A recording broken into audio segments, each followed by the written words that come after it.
Entonces, dentro de los hormonales, en eso es lo que vamos a meternos hoy, vendría siendo hipófisis y adenoma hipoficiario. De esto hay quiz la próxima clase. ¿Solo de hipófisis? Sí, bueno, si quieren con apoptosis.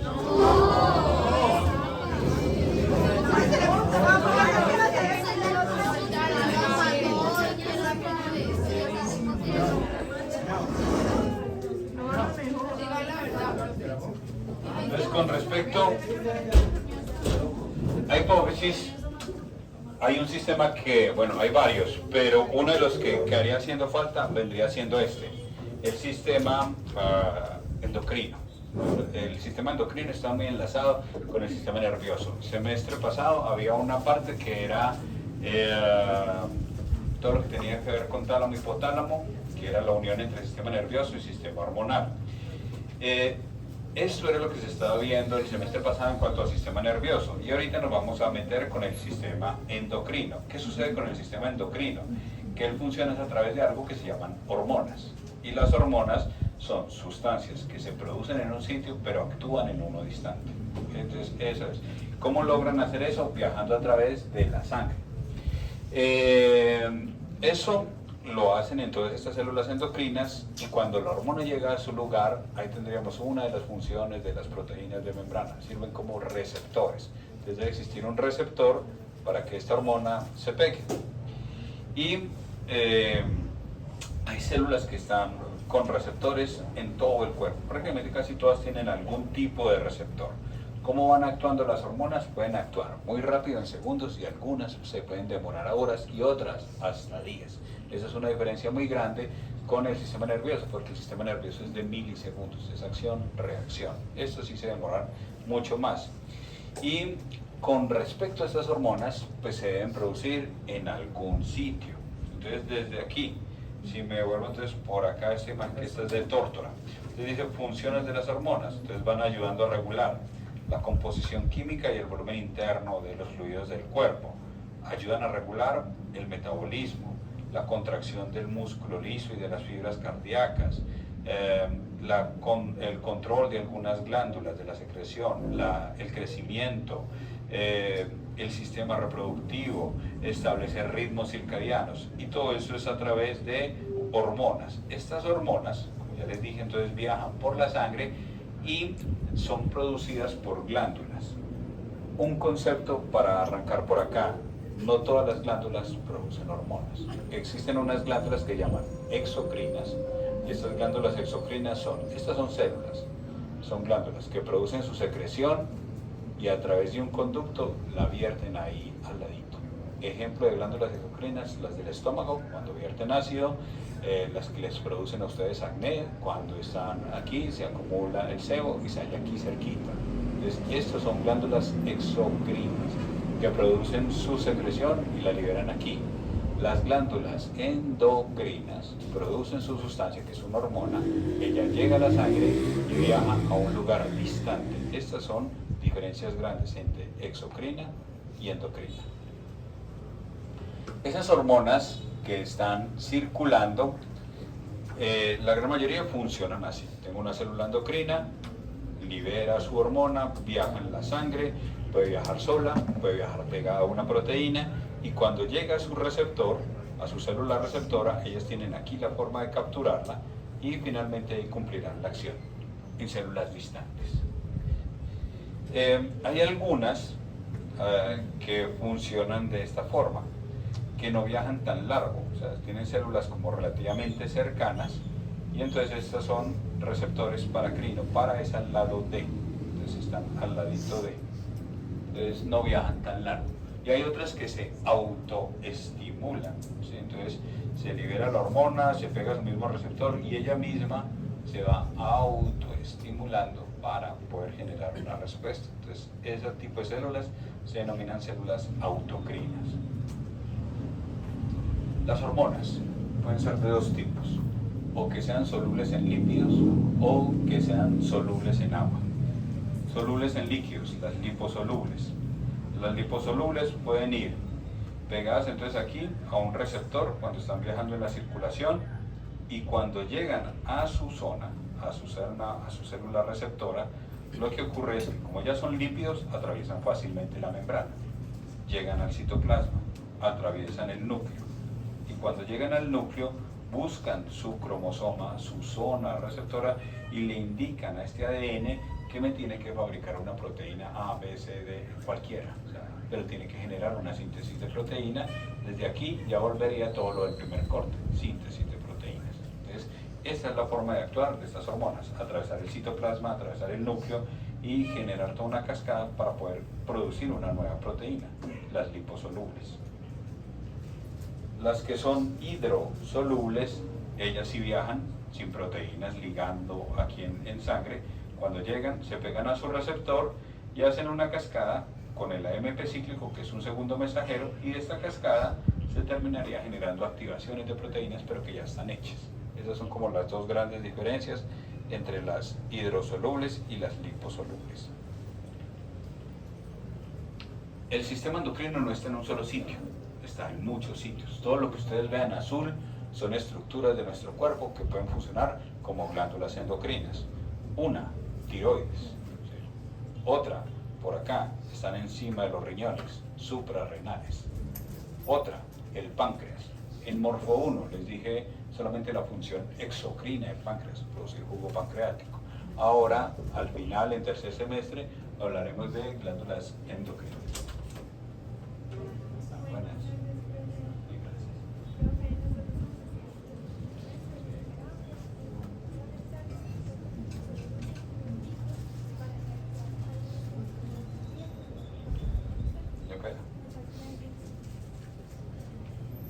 Buenas tardes. Bueno, muchachos, ¿cómo va la clase? ¿Dura? Muchas gracias. Profesor Gabriel, un teso, ¿cierto? Muchachos, listo. Entonces el profesor van a recibir unos tips y ustedes van a recibir otros. Entonces, por parte de nosotros, venimos a decirles que pues, la postura a la hora de sentarnos, hay que sentarnos correctamente, no estar a toda hora así, ¿cierto? Yo por eso lo van a decirlo, me dio fue como pena, ¿cierto? Pero bueno, siempre la espalda derecha, los pies tocando el piso y las rodillas a 90 grados de flexión, ¿cierto? Buscar la silla que se proporcione a nuestra altura. Hay unas sillas muy chiquitas para uno que es tan alto y hay otras que son muy grandes para pues, hombres o niñas que son muy bajitas, y termina uno por allá con la mano como así y con la cabeza como así, entonces no es lo ideal. Además de eso, el bolso. A nosotros nos gusta toda hora estar con el bolso, con un lado acá y eso lleno de libros, el almuerzo, el cuaderno y el computador, y eso uno los ve andando así. Y después, uy, es que me duele mucho la espalda, es que me duele mucho el cuello. Entonces lo ideal es que nos pongamos con las dos correitas. ¿Y cuántos de acá toman agua? ¿Tienen botellita de agua? Vea, muy... Ya. Entonces, estos vendrían siendo algunos. Uno del que nos vamos a centrar ahorita, que vendría siendo hipófisis. Este vendría siendo otra clase.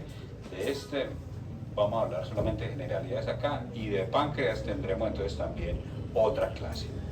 Entonces por eso nos vamos a ir con muchas cosas de endocrino, pero también hay órganos que pueden cumplir funciones endocrinas así no sean glándulas. Ejemplo, por aquí en el corazón se puede producir una sustancia que ayuda a regular líquidos, el péptido natriurético auricular, pero el corazón en sí no es una glándula, pero lo puede producir.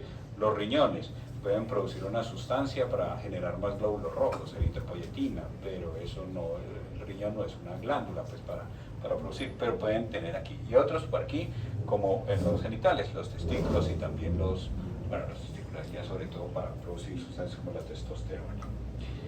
Nos vamos a centrar acá, hemisferio, tálamo, y por debajo del tálamo está una estructura que vendría siendo el hipotálamo. Y pegadito a esto que es el hipotálamo, este tallito que se llama el infundíbulo, que era lo que habíamos dado en clase en el segundo semestre, existe esta estructura pequeñita que tiene un tamaño aproximado como el de un blanquillo, ¿sí? Y esta estructura es la que se llama la hipófisis. La hipófisis, si ustedes la ven, el aspecto externo es como tal, es grisáceo y se asemeja mucho al blanquillo, pero no le van a ver regiones. Desde el punto de vista microscópico sí hay regiones, y esas regiones son tres. Hay una que queda hacia adelante, la adenohipófisis. Esa adenohipófisis se considera que es la parte más grande de la hipófisis y es la que va a producir la mayoría de las hormonas. Existe una zona que es de discusión, la parte intermedia, que la han metido algunos aquí en esta, pero en los textos aparece así, la parte intermedia, que podría producir esta hormona, que es la estimulante de los melanocitos. Y existe una, que esta se les había preguntado el semestre pasado, que es la neurohipófisis. La neurohipófisis, que es la parte de atrás de la hipófisis, el lóbulo posterior, ella produce dos hormonas, antidiurética y oxitocina, ¿sí? Que esas sí habían salido por allá en un parcial. Otra, antidiurética para regular líquidos, oxitocina para la calma, para el control y para las mujeres gestantes poder arrancar el trabajo de parto. Esto es una vista general de cómo se clasifica la hipófisis.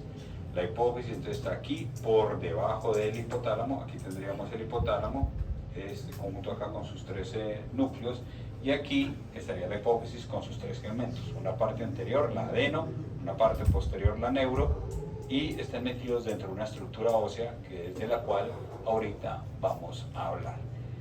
Esta es la base del cráneo, plano transversal, se quita el cerebro, se quitan las meninges, y observen aquí donde está la punta de esta flecha.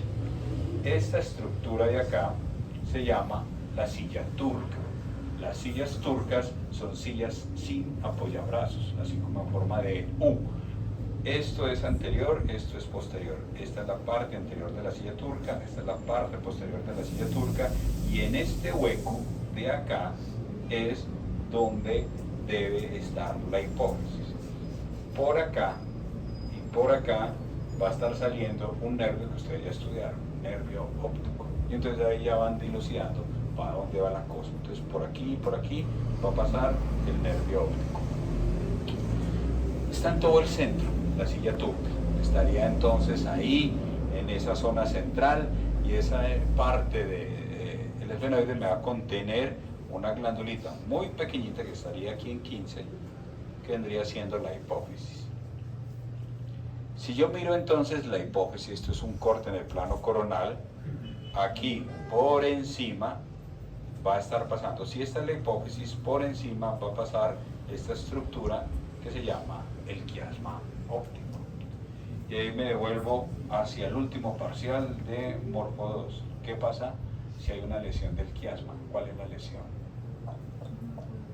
Una hemianopsia bilateral o bitemporal. ¿Sí? Entonces existiría una hemianopsia bitemporal. Entonces los tumores de la hipófisis van a terminar generando desde el punto de vista campimétrico una hemianopsia bitemporal. Pero un tumor, o sea, si este es el tamaño normal de la hipófisis, no solamente si crece y comprime entonces el quiasma, no solamente se podría formar una hemianopsia bitemporal, sino que observen que por aquí cerquita están pasando estructuras vasculares, la carótida interna, y también están pasando unos pares que tienen que ver con el movimiento de los ojos, el tercero, el cuarto, el sexto. Entonces, al pasar por aquí cerquita, un tumor muy grande de la hipófisis también puede comprimir tercero, cuarto y sexto. Y eso vendrían siendo otros hallazgos, diplopías, podrían ser allá estrabismos, pero todos originados aquí en esta parte de ese tumor. ¿Qué hormonas se producen en la parte anterior de la hipófisis o en la adenohipófisis? Esto tropo significa a favor de, eso es lo que significa esta parte aquí. Parte anterior de la hipófisis, ¿qué hormonas se van a producir? Se van a producir hormonas, estos son células que van a producir hormonas. Entonces las células somatotropas, las somatotropas son aquellos tipos de hormonas que tienen que ver con el crecimiento. Entonces esa vendría siendo una función. Lactotropas, para producir leche. Corticotropas, para una sustancia que se les eleva mucho a ustedes en periodos de exámenes, el cortisol, ¿sí? Entonces, hormonas y sustancias del estrés. Entonces el cortisol. Tirotropas, el mismo nombre ya está dando una idea, la tiroides. Entonces ahí ya tendría que ver con la tiroides. Y gonadotropas para poder estimular las gónadas. Entonces tengo hormonas para crecer, para generar leche, para modular la respuesta frente al estrés, para regular el metabolismo con la tiroides y para hacer el funcionamiento de las hormonas. En la hipófisis, ¿las qué? En el hombre quedan en el escroto, los testículos. En las mujeres quedan en la pelvis, que vendrían siendo ya los ovarios. quedarían esta parte de aquí. La hipófisis va a mandar como la materia prima. Entonces manda la materia prima para que estas células puedan trabajar. Es decir, para que pudieran producir papel. Es decir, como el hipotálamo mandara, madera para que la hipófisis con estas células pudieran producir cosas, diferentes tipos de hojas de papel. ¿Cómo se vino a saber cuáles eran cuál? Inmunohistoquímica. Las células se tiñen de una forma especial y se vieron diferentes grupos y se fueron como censando la parte de los receptores. Esta vendría siendo como un sumario de toda la adenohipófisis, pero pues se los voy a ver entonces una forma ampliada. Esto es todos juntos, pero arranquemos entonces por aquí. Esos son las hormonas, los nombres que aparecen ahí arriba. La primera, esta G es de growth, de crecimiento, ¿sí? Y esta vendría siendo hormona, ¿sí? Entonces vendría siendo la hormona del crecimiento humano, ¿sí? Esta de aquí. Esta hormona del crecimiento humano, para lo que va a ser, permítame que me indico.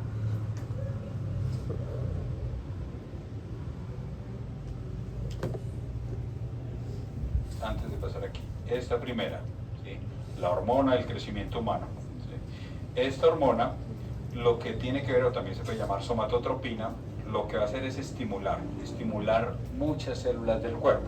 Estimula el hígado, el músculo, cartílago, huesos, tejidos, y si yo estimulo todo eso, pues la persona crece. Entonces, esa es una parte. Messi estaba muy enanito, muy chiquitico, y tampoco es que haya crecido mucho, pero para no quedar tan chiquitico, a él le daban hormona del crecimiento, para poder tener una parte más allá de la función. Esto funciona mientras existan receptores. Si se terminan los receptores, no va a estar. O sea, si alguno de ustedes dice, no, es que yo soy muy chiquito, y si me coloco hormona de crecimiento, si ya se cerraron las placas de crecimiento, no van a crecer más. Podrán crecer en tamaño, pero no en longitud. Entonces, esto se llama hormona del crecimiento. Esa hormona del crecimiento humano, aquí con H, ¿sí? Human Growth. Esa hormona, entonces, lo que va a favorecer es que crezca. De esta hablaremos luego. Esta es producida por las tirotropas, la TSH. La TSH es para el metabolismo, con la tiroides. Hablamos luego. Y después tendríamos las que estimulan las gónadas, estas dos, FSH y LH, folículo estimulante y luteinizante. ¿Qué van haciendo la FSH? Aquí, FSH, en las mujeres, inicia el desarrollo de los óvulos, induce a la formación de estrógenos, y en los hombres estimula los testículos para producir esperma. Eso lo hace la FSH. Entonces, no solamente pues, cumple más funciones en la mujer que en el hombre, pero en los dos existirían acciones. La luteinizante tiene que ver, entonces, para que las mujeres produzcan estrógenos y progesterona. El mismo nombre lo dice, pro, a favor de, gesterona, de la gestación, hormonas a favor de la gestación, para ovular y formar entonces todo lo que es el cuerpo lúteo a nivel del ovario, y en los hombres va a producir testosterona. Estos son ciclos. Entonces el cuerpo tiene que tener una producción de una sustancia, saber cuánto está su nivel y saber poderse regular. En los gimnasios ustedes van a ver, mucha gente quiere ganar masa muscular, pues inyecta testo. Y si se inyecta testo, sí, le van a crecer los músculos y le van a crecer en una forma bastante rápida. Pero ¿qué van a hacer? Que el cuerpo ya no produce su propio testo. Entonces como no produce esto, se atrofia. Y si se atrofia entonces el testículo, ya siguen toda una serie de cosas, ¿sí? Y de fenómenos. Y como este testículo ya no vuelve a producir testosterona, ese que se inyecta testo va a estar dependiendo siempre de testo. Si no se inyectan, tendrá todos los problemas. Entonces esa es una de las grandes cosas que van por ahí con todo ese mundo del culturismo. Aquí tendríamos las otras hormonas que harían falta. Entonces, PRL es de prolactina. La prolactina es para incrementar entonces el tamaño de la glándula mamaria para poder favorecer la eyección de la leche, la producción de la leche. La eyección es de la oxitocina. ACTH tiene que ver con producir glucocorticoides, cortisol, que es la sustancia que es la responsable de la respuesta frente al estrés, esta de aquí. Y la de los melanocitos, esa todavía está en discusión de para qué sirve, entonces no vamos a hablar de esto. Y nos quedaríamos entonces aquí con prolactina y con la ACTH, que es la del cortisol. Esas son las que están aquí, en la parte de adelante. Entonces, si me vuelvo, la de arriba, corticotropas, perdón, somatotropas. ¿Sí? Esto es de somato, para que el cuerpo crezca. Esto es para el metabolismo, tirotropas. ¿Sí? Estas para estimular las gónadas, gonadotropas. Lactotropas a favor de la lactancia. Y esta es corticotropa para favorecer las sustancias que regulan el estrés. Las dos, FSH y LH, es de gónado, de las gónadas. ¿Sí? Por eso aparecían los testículos, por eso aparecían los ovarios. En la parte posterior, en la adenohipófisis, se produce oxitocina y vasopresina, y ahí se tendrían que devolver amorfos. Oxitocina, que esa es la que permite inyectar la leche y generar sustancias para la calma, y la antidiurética para regular líquidos. Y ahí tendríamos todas, ¿sí? Con el nombre, con lo que traducen entonces desde el inglés. La gran mayoría se producen entonces es en la parte anterior, en la adenohipófisis, TSH, ACTH, las de las gónadas, la de prolactina, y en la neurohipófisis se produce oxitocina y antidiurética. Ese es el sumario entonces de las hormonas que se están produciendo en esta estructura que es el hipotálamo y que tiene que tener un eje. El hipotálamo induce a la hipófisis a funcionar, la hipófisis produce hormonas. De las hormonas, entonces cada una tendrá su función, y de ahí ya tendríamos la parte de la regulación. Estas son generalidades enormes de cómo funciona la hipófisis, porque el punto clave para ustedes es qué pasa si hay un tumor en esa hipófisis. Entonces, si hay un tumor en esa hipófisis, a eso se le denomina un adenoma hipofisiario. ¿Qué sucede con los adenomas hipofisiarios?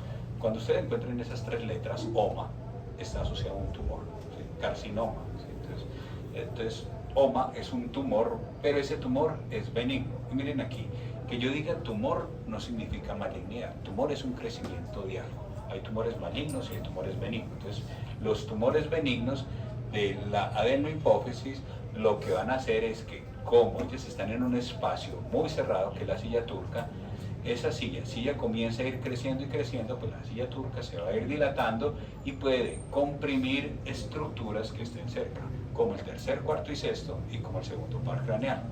Y también se podrán generar alguna hipersecreción o hiposecreción de alguna de estas hormonas. O sea que lo que ustedes están viendo a nivel visual también puede tener cambios hormonales. Este es un tumor de la hipófisis, es enorme, yo les dije, parece un frijolito, pero esto no es un frijolito, ¿sí? Es una adenohipófisis, un tumor enorme. O sea, si yo tuviera una regla, esto de medir 2, 4 o 6 centímetros, ¿sí? Entonces aquí fácilmente se diga 4 o 5 centímetros, de lejos supera el tamaño normal de una hipófisis. Eso es un tumor hipofisiario. Es un tumor, permítame un momentico, es un tumor que produce efectos de masa, y su daño generalmente está asociado a esto, al tamaño. Crecen muy lentamente y van produciendo esta parte aquí del tumor. Ya va a aparecer en otra diapositiva. Es un tumor frecuente, pero no es maligno. En muchas de las autopsias que yo hago, puede encontrar esto, sin tener absolutamente nada que ver. O sea, la persona nunca en su vida, muchos de ustedes podrán morir con un tumor hipofisiario y nunca se habrán dado cuenta, porque son tumores de crecimiento lento y son benignos. ¿Sí? Los que van produciendo síntomas son aquellos que son muy grandes y ese tamaño comprimen entonces los pares craneales. Entonces ellos vendría siendo el tercer tipo de tumor que podríamos encontrar después de los de células gliales y de los de las meninges. ¿Qué produce un adenoma hipofisiario? Síntomas porque produce muchas hormonas o porque produce pocas hormonas. Y la tercera opción es producir síntomas neurológicos. Poca secreción, ejemplo, las gónadas están chiquiticas. Si las gónadas están chiquiticas y no funcionan, hay regresión de los caracteres sexuales secundarios. Si están aquí pequeñitas, si una mujer tenía senos, los senos se le van volviendo más pequeñitos. Si tenía vello púbico, se pierde el vello púbico. Entonces esto es una regresión de caracteres sexuales femeninos. Otro ejemplo de que esté funcionando poquito, el hipotiroidismo. Esa es una enfermedad de alta prevalencia en nuestra región, sobre todo por algo que ya está aumentando mucho, que es Hashimoto. Después hablamos de tiroides, pero algunas de las cosas que se podrían dar es fatiga y debilidad. Esto podría ser otras partes. Y estos son síntomas de poca funcionamiento de las hormonas, y los síntomas neurológicos pues dependen del tamaño. Si es muy grande puede generar dolor de cabeza. Lo más común es que no dé dolor de cabeza. Entonces se vendría siendo otro. Si van alterando las estructuras que están al lado, ya lo puede ir destruyendo. Vuelve, otra vez, la misma pregunta. Adenoma hipofisiario, ¿qué tipo de mianopsia produce?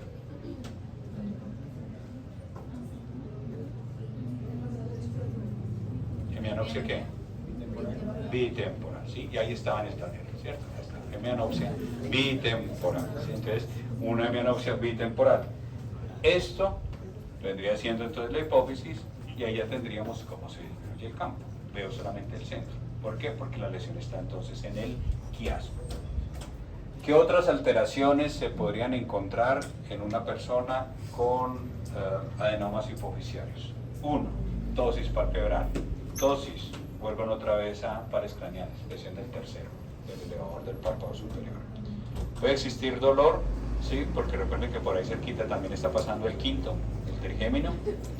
Y pueden dar estrabismo y diplopía por compromiso del tercero, del cuarto, del sexto par craneal, por las relaciones anatómicas que tiene la hipófisis. ¿Qué más pueden dar? Trastornos del sueño, de la conducta, de la alimentación, de las emociones, ¿sí? por su compresión con el hipotálamo, funciones del hipotálamo. Entonces tendríamos hallazgos visuales, hemianopsia bitemporal, diplopía, estrabismos, dolores de cabeza, y a ese hallazgo ustedes podrán ver a sus pacientes con algunos síndromes específicos. Y eso no es tan raro como ustedes creen. De aquí, gente que ya ha pasado por esta materia me han contado que a veces en consulta aparecen personas que vienen es para una fórmula optométrica cuando en realidad tenían era un problema hipofisial. Nunca detectado porque es de crecimiento muy lento. Y cuando hacen ustedes todas las pruebas campermétricas, tienen una mianopsia bitemporal, dicen, bueno, el problema está en el quiasma, ¿será que tendrá? Bueno, y ahí están. Más o menos como 2 casos que me han contado. Entonces, ¿qué más podrían ustedes evaluar? Ustedes no van a hacer ni los exámenes de laboratorio ni nada de eso, pero sí pueden hacer una serie de preguntas para poder, o mirar a la persona para poder tener una idea hacia dónde estaría entonces el origen de los hallazgos que está refiriendo esa persona.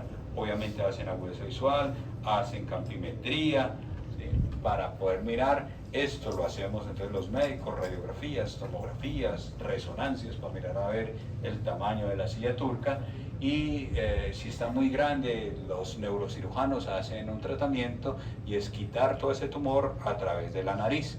Meten un aparato por la nariz, le perforan la nariz, le perforan por acá en la silla turca y extraen el tumor. Porque es la vía más fácil, porque atravesar por acá cerebro, glóbulos, todos los demás y llegar hasta el centro es muy complicado. Es la vía más segura para operar un tumor hipofisiario. Y ahí viene entonces su pregunta. El tamaño es que sean mucho menos de esto, ¿sí? Menos de 10 milímetros.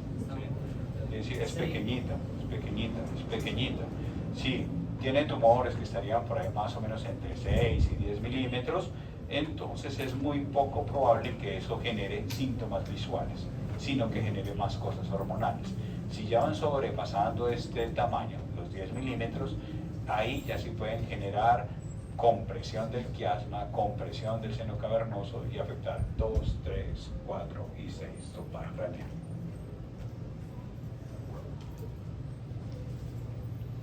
Este crecimiento pues vendría siendo un desorden. Recuerden, la apoptosis regula que una célula no crezca. Si yo pierdo esa capacidad de regular ese crecimiento, el crecimiento clonal, la célula crece, crece y crece, no tiene alguien que lo pare y terminaría siendo un tumor. Voy a hablar solamente de 3 o 4 síndromes, ¿sí? No de todos, ¿sí? Entonces vamos a hablar como de los más clásicos o los de mayor frecuencia. Entonces, el más frecuente es el prolactinoma. ¿Qué es un prolactinoma? Un incremento de estas células lactotropas produciendo mucha prolactina. ¿La prolactina para qué sirve? ¿Para producir qué? Leche, ¿sí? Prolácteo, ¿sí? Entonces a favor de la producción de leche, ¿sí? Colanta, pues, entonces la prolactina. Entonces es el más frecuente y produce leche. Hay una normal que es, por ejemplo, en el embarazo. En el embarazo es normal que alguien tenga un aumento de prolactina, pero si ya vendría siendo anormal, pues vendría siendo como una salida de leche en un periodo anormal, o sea, no en una mujer gestante. Ese vendría siendo ahí el hallazgo. ¿Cómo se llama eso de producir mucha leche? Este es el término técnico, galactorrea, ¿sí? Entonces, galactorrea es producción de mucha leche. En mujeres sí, hombres, sí, el hombre puede producir leche, ¿sí? Y distinta a la leche, ¿sí? Entonces, pero es esta aquí, ¿sí? Entonces, leche a través de la glándula mamaria, sí, es galactorrea. Porque ese tumor se puede presentar tanto en hombres como en mujeres, porque todos tenemos hipófisis y todos tenemos las glándulas que tienen que ver, o las células que tienen que ver con la producción de leche, las lactotropas. Entonces, este vendría siendo el hallazgo, más todo lo neurológico, siempre hemianopsia bitemporal. La galactorrea es normal en el embarazo, pero si usted es una mujer que no está en embarazo, que no está gestando y tiene galactorrea, tiene que entrar a estudios de prolactinoma, ¿sí? Entonces tendría que entrar a estudios y mirar a ver cómo está el nivel de prolactina y cómo está el tamaño de la hipófisis, ¿sí? Entonces es eso. Pero obviamente en una mujer que está lactando, que está en embarazo, es normal tener galactorrea. En hombres es completamente anormal, porque el hombre no tiene por qué estar expulsando leche a través de la glándula mamaria, que es chiquitica y no tiene por qué. Entonces entraría ahí. ¿Cómo? Sí, o sea, pero asociado a esto, a un tumor, ¿Y la galactorrea puede afectar otra parte del cuerpo? Acá puede producir pérdida de la menstruación, puede producir menstruaciones irregulares, menstrua cada 3 meses o menstrua cada semana, ¿sí? Puede producir menstruaciones estériles. Menstruación estéril es que la mujer tiene menstruación, pero nunca queda en embarazo, o sea, ahí están, busquen hijos y no quedan en embarazo. Puede disminuir la libido, no le interesa para nada la cópula, puede producir impotencia, puede producir esterilidad en varones. Entonces, es otros hallazgos que podrían estar aquí asociados a esto. Y desde lo que les interesa a ustedes más es que esos hallazgos, esa galactorrea estaría aquí asociada a una compresión del quiasma, y esa compresión del quiasma estaría generando entonces esa parte.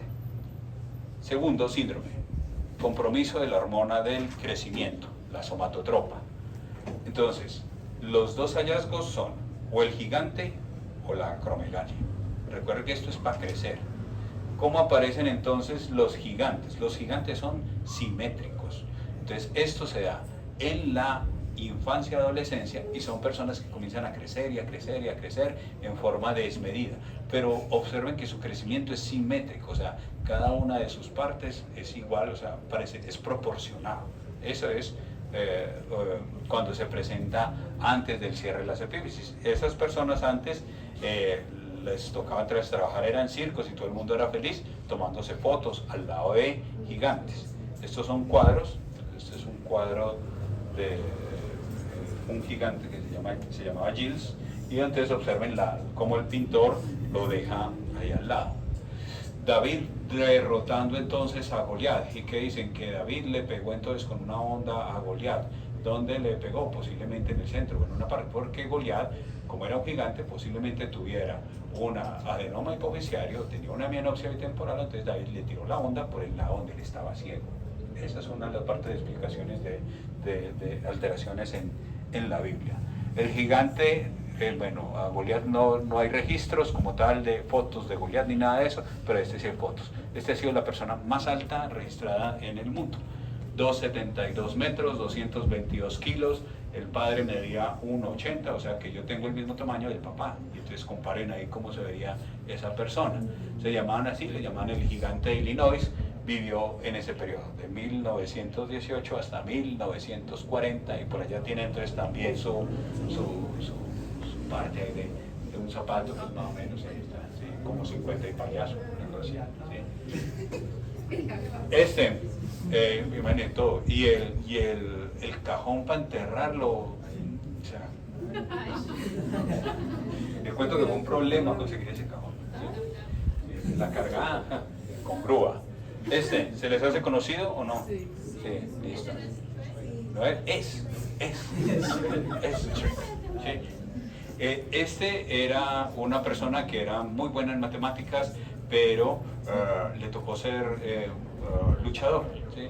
Y Maurice Tillet, que era un francés, él era la otra parte de exceso de hormona del crecimiento, pero él ya le dio en la vida adulta. Entonces, él no iba a crecer en tamaño, sino que se le crecen algunas partes que son sensibles al crecimiento, la mandíbula y las manos. Entonces, ese es asimétrico, esa es la gran diferencia, ¿sí? Entonces, observen, él dejó inclusive después un molde de su cabeza, y con esos moldes de la cabeza construyeron después, ¿sí? ¿Quiénes son los de Shrek? Pixar, no sé. Los de DreamWorks comenzaron a hacer después a Shrek, ¿sí? Y ahí está. Él fue el molde, todo lo que él dejó después de morir, que sirvió entonces para poder hacer este personaje con toda su saga. Shrek. Resumiendo entonces aquí, acromegalia y gigantismo. Entonces, acromegalia y gigantismo. El niño es un gigante, ¿sí? Cuando se va aquí en la infancia, y es grandotote y es simétrico. Aquí están colocándolo aquí como con las partes. En cambio, los de acromegalia son solamente por aquí en las extremidades y en la cabeza. El problema está en la hormona del crecimiento. Entonces, esos son puntos para que los tengan. Lo demás, hemianopsia bitemporal, diplopia, y eso seguiría siendo igual. Esos eran los grandes. Si funciona poquito, pues los enanos, ¿sí? Entonces, hay enanismos que dependen de un problema hipofisiario.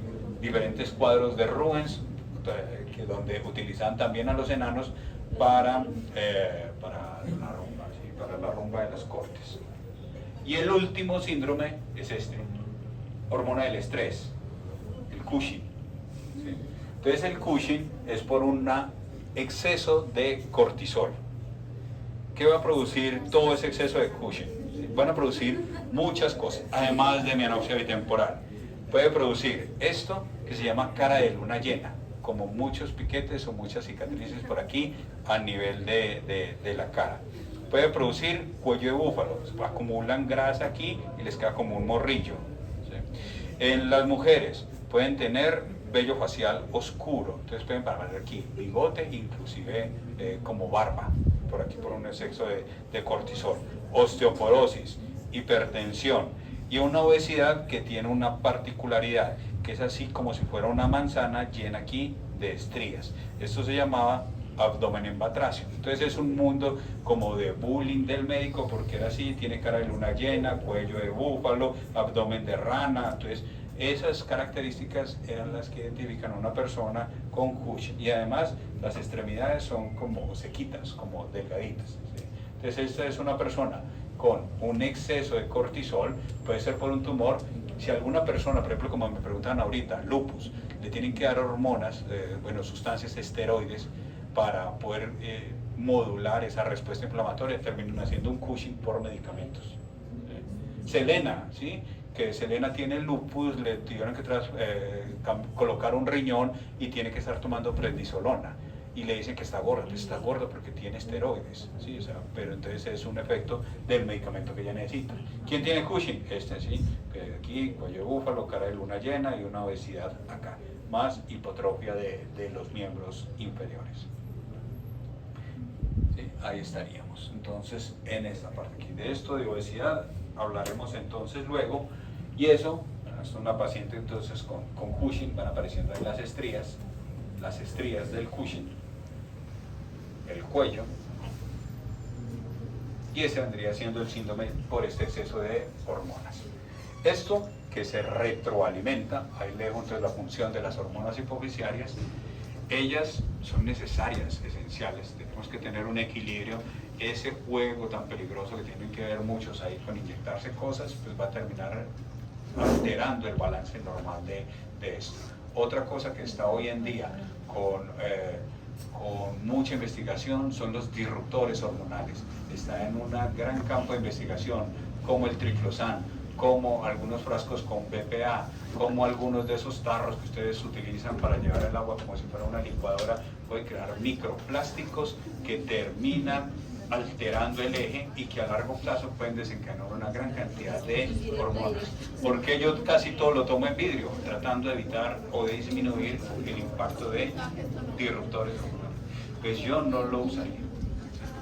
Yo no lo uso, o sea, ustedes ven, yo uso cositas pequeñitas y preferiblemente vidrio.